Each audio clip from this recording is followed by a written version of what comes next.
Gaza, colis d'aide humanitaire largués sans parachute. À Gaza, quand ce ne sont pas seulement les bombes larguées par les avions israéliens qui tuent, ce sont à présent les colis de l'aide humanitaire, largués sans parachute ou avec des parachutes défectueux qui participent au massacre.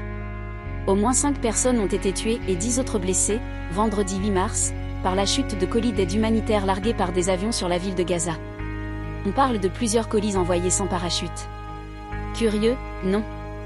L'accident s'est produit dans le camp de réfugiés d'Al-Shati, à l'ouest de la ville de Gaza, a déclaré à l'agence de presse Mohamed Al-Shiek, infirmier en chef au sein du service des urgences de l'hôpital Al-Shifa. C'est une tragédie qui s'ajoute à la tragédie que vivent les Palestiniens de la bande de Gaza, a déploré Mahmoud Basal, un porte-parole de la défense civile à Gaza, précisant que parmi les 10 personnes blessées, certaines l'étaient grièvement.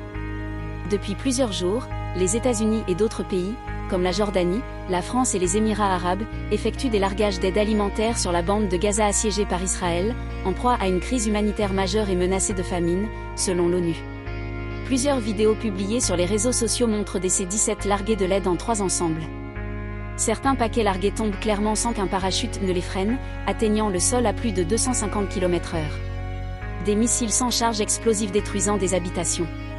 Ces largages de colis de l'aide humanitaire sans parachute ne seraient pas le fait d'un seul avion, mais de plusieurs.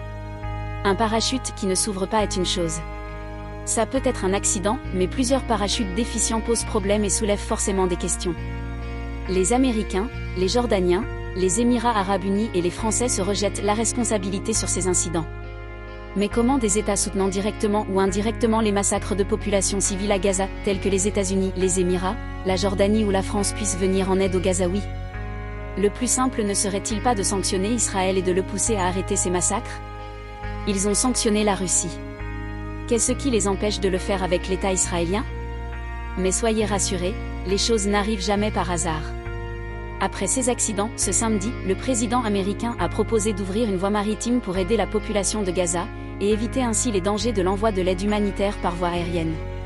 C'est en apparence seulement, une excellente initiative. Sauf que cette aide qui arriverait par voie maritime serait distribuée par l'armée israélienne. Massacrer et tuer d'un côté et sauver des vies de l'autre. C'est pour le moins surprenant. Ce que Netanyahou n'a pas réussi à faire avec ses chars, ses avions et ses missiles, il le ferait, peut-être, en confisquant l'aide humanitaire.